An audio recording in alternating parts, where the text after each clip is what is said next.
Assalamualaikum warahmatullahi wabarakatuh. Di sini kami ingin mempresentasikan hasil website Constructify atau website penjualan alat dan bahan bangunan.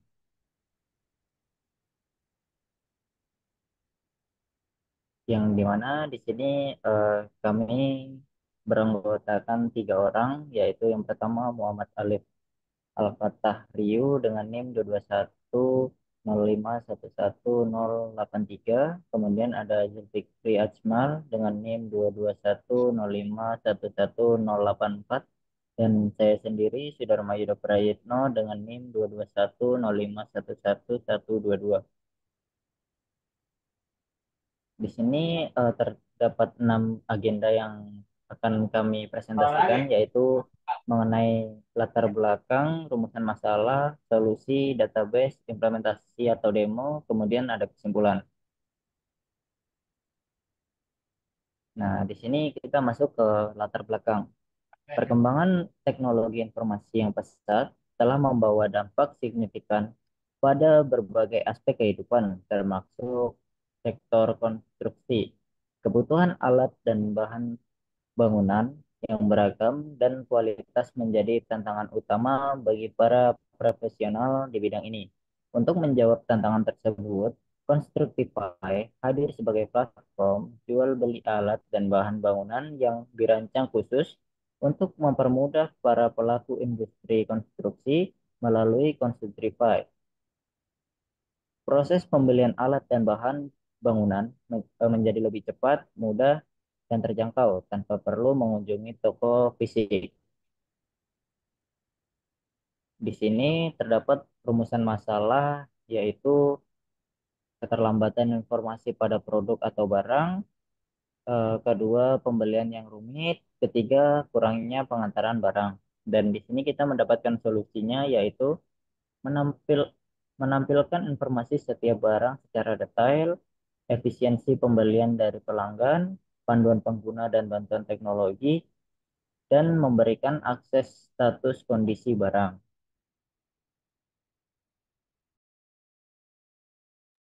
Baik, untuk eh, yang selanjutnya itu ada beberapa tools-tools yang kelompok kami gunakan untuk membangun aplikasi web Constructify. Jadi beberapa toolsnya itu di antaranya untuk mengerjakan proyek ini kita menggunakan IDE yaitu Visual Studio Code. Kemudian untuk bahasa pemrograman sendiri kita menggunakan yaitu PHP. Kemudian ada database MySQL. Terus untuk di sisi lainnya kita menggunakan tag-tag HTML yang berada pada file PHP-nya dan juga dibantu dengan CSS, kemudian dengan menggunakan framework Bootstrap dan juga Tailwind. Terus untuk pada sisi server scriptingnya kita menggunakan Laravel dibantu dengan Laragon dan juga eh, web server Nginx. Bisa di next. Oke, untuk kerancangan database saya sendiri itu terdiri dari beberapa tabel, yaitu ada 7 tabel. Jadi yang pertama itu ada tabel users. Jadi tabel ini menyimpan informasi pengguna. Di setiap pengguna itu memiliki atribut seperti nama, email, peran, role, nomor telepon, alamat, dan kelas sandi. Kemudian untuk tabel yang selanjutnya itu ada tabel cards, yaitu tabel yang menyimpan informasi keranjang belanja. Jadi setiap keranjang terkait dengan pengguna dan material tertentu, termasuk jumlah material dan total harganya. Kemudian untuk tabel yang selanjutnya itu ada tabel orders. Jadi tabel ini itu menyimpan informasi pesanan setiap pesanan terkait dengan pengguna, termasuk tanggal pesanan, status, dan total harga. Yang selanjutnya itu ada order details. Jadi order details ini tabelnya deskripsi aja yaitu menyimpan rincian setiap pesanan termasuk material yang dipesan, jumlah material dan total harganya. Kemudian yaitu ada tabel material. Jadi tabel ini menyimpan informasi mengenai material setiap material memiliki kategori yang disediakan oleh mitra dan memiliki atribut seperti harga, stok, dan unit. Kemudian eh, pada tabel kategoris, jadi tabel ini menyimpan informasi mengenai kategori. Untuk setiap kategori itu memiliki nama dan timestamp untuk waktu pembuatan dan pembaruan. Kemudian tabel yang terakhir itu ada tabel partners. Jadi tabel ini menyimpan informasi mengenai mitra. Jadi setiap mitra itu memiliki nama dan gambar setiap timestamp untuk waktu pembuatan dan pembaruan. Kemudian untuk hubungan kardinalitas antar tabel, yaitu yang pertama ada user ke card.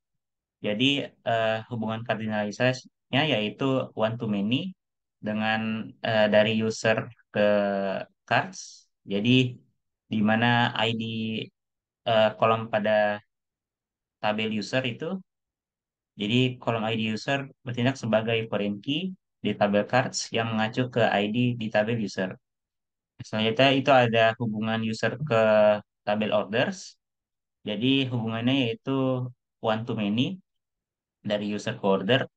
Jadi pada kolom ID user itu bertindak sebagai foreign key juga di tabel user yang mengacu ke ID di tabel user. Yang selanjutnya itu ada hubungan card ke cards ke material. Jadi hubungan kardinalitasnya yaitu eh, many to one dari charge ke material. Jadi ID material bertindak sebagai foreign key dari tabel card yang mengacu ke ID di tabel material. Yang selanjutnya itu ada hubungan tabel orders ke order detail. Jadi eh, hubungan kardinalitasnya itu one to many. Jadi setiap pesanan dapat memiliki satu atau lebih eh, detail pesanan. Jadi untuk eh, letak kardinalisasi terletak pada kolom order yang bertindak sebagai foreign key di tabel order yang mengacu ke ID di tabel order. Yang selanjutnya itu ada hubungan eh, antara tabel materials dan order details. Jadi setiap material setiap material dapat muncul dalam satu atau lebih detail pesanan. Jadi hubungan kardinalitasnya itu one to many. Untuk implementasi sendiri yaitu ID material yang bertindak sebagai origin key di tabel order detail yang mengacu ke ID di tabel material. Kemudian yang selanjutnya itu ada hubungan material ke kategoris. Jadi setiap material berada dalam satu kategori. Untuk kardinalitasnya sendiri yaitu eh, many to one dari material ke kategoris. Jadi untuk implementasinya yaitu ada kategori bertindak sebagai origin key di tabel materials yang mengacu ke ID di tabel kategoris. Dan untuk kardinalitas yang terakhir itu mengacu pada tabel materials ke partner. Jadi setiap material disediakan oleh satu mitra. Untuk hubungan kardinalitasnya yaitu many to one dari materials ke partner. Untuk implementasinya yaitu ID partner bertindak sebagai origin key di tabel material yang mengacu ke ID di tabel partner. Ya, next.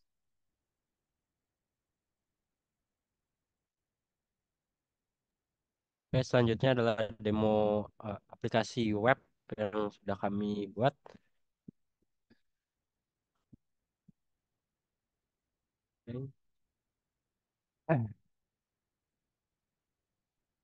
Oke. Berikut adalah tampilan jika pengguna mengakses website. Ini adalah landing page-nya yang menampilkan daftar partner dan juga daftar material yang disediakan oleh web. Tanpa lakukan login, user dapat lakukan pengecekan pada daftar produk. Pada saat diklik eh, menu produk dapat menampilkan detail dari produk yang ditampilkan. Nah, namun jika saat ingin menambahkan ke chart, maka pengguna diarahkan ke halaman login. Begitu pula jika pengguna langsung mengakses ke history. Nah, pengguna harus melakukan login terlebih dahulu atau jika belum memiliki akun, maka dapat melakukan register. Nah, oke, kita coba demo pengguna yang sudah terdaftar pada halaman web.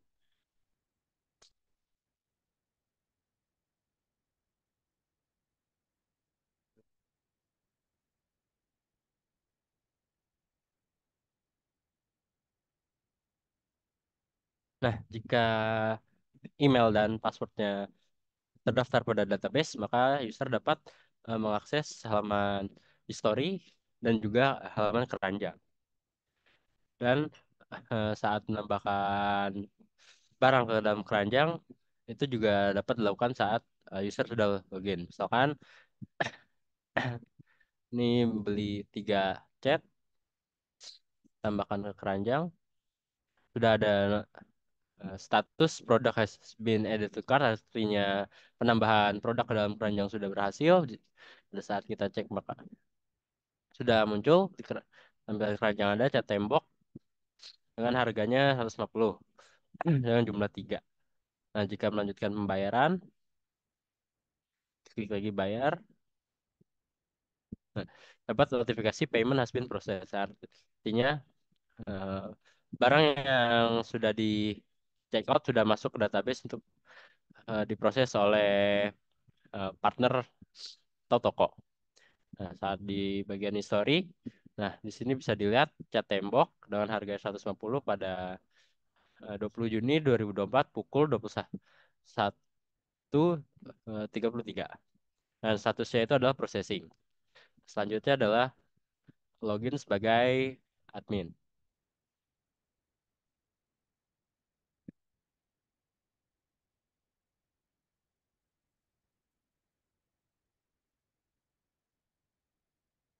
Dan jika login sebagai admin, maka akan diarahkan langsung ke halaman dashboard, tidak ke halaman landing page. Nah, di dalam dashboard ini terdapat jumlah pendapatan dari jumlah order yang diterima oleh toko, ada deskripsi tentang berapa banyak status pesanan yang pending, yang diproses, yang sudah terkirim ataupun yang dibatalkan atau cancel.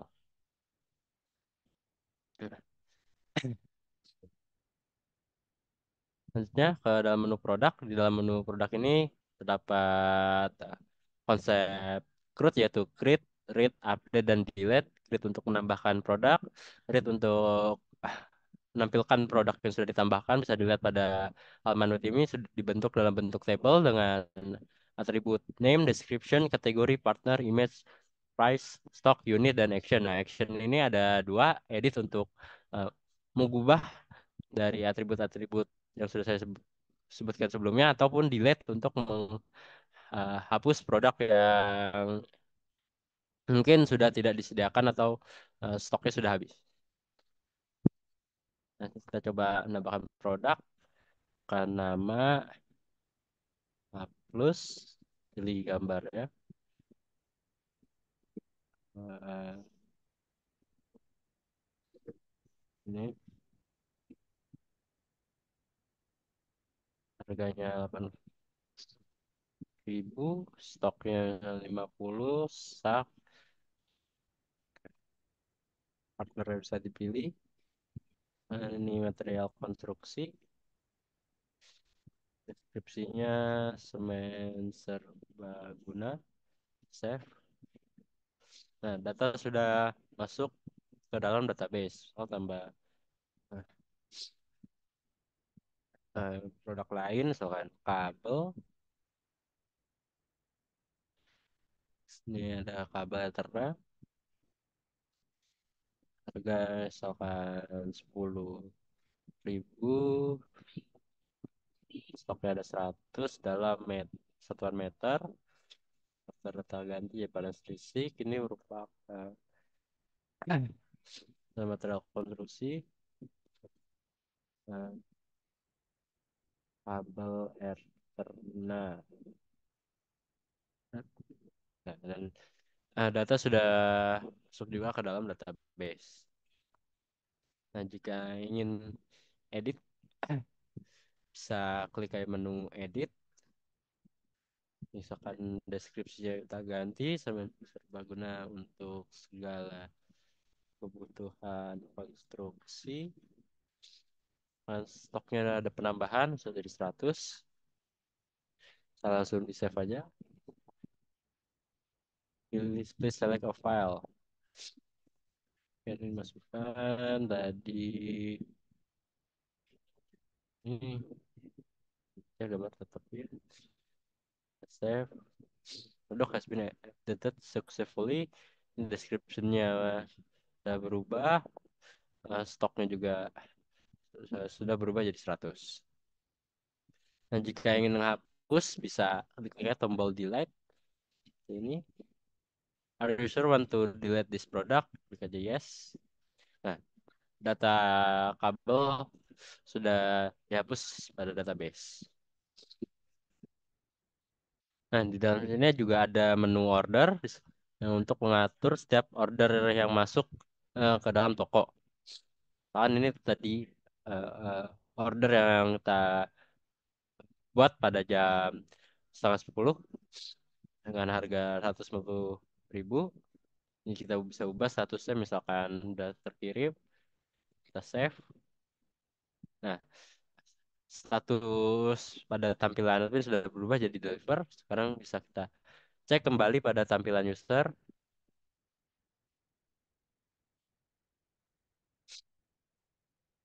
refresh. Nah, status pun juga sudah berubah di tampilan user jadi deliver. Jika user sudah melakukan transaksi, bisa langsung klik logout saja. Nah, ini tampilan logout lalu diarahkan ke halaman landing page lagi dan nama user di bagian eh, profile sudah hilang. Dan misalkan jika kita cek lagi customer dengan passwordnya customer 1 2 3. Oke. Nih, nama dari customer sudah muncul beserta emailnya dan jika ke halaman profile, nah akan tampilkan nama lengkap, nomor handphone, alamat email, dan eh, alamat dari user itu sendiri. Oke, eh, sekian demo dari kelompok kami. Selanjutnya akan saya kembalikan ke teman saya Alif Alfatariyu. Untuk kesimpulan dari aplikasi web yang telah dirancang, jadi eh, kehadiran Constructify ini dapat diharapkan memberikan kontribusi positif dalam mendukung perkembangan industri konstruksi di Indonesia. Di platform ini tidak hanya membantu para profesional memperoleh kebutuhan mereka dengan mudah dan cepat, tetapi juga mendorong terciptanya proyek-proyek konstruksi berkualitas tinggi dan tepat waktu. Dengan komitmen untuk terus berinovasi dan memberikan pelayanan terbaik, Constructify siap menjadi mitra handal dalam setiap proyek konstruksi. Baik, sekian dari pemaparan hasil proyek yang telah kelompok kami eh, laksanakan. Kurang lebihnya mohon maaf. Terima kasih. Assalamualaikum warahmatullahi wabarakatuh.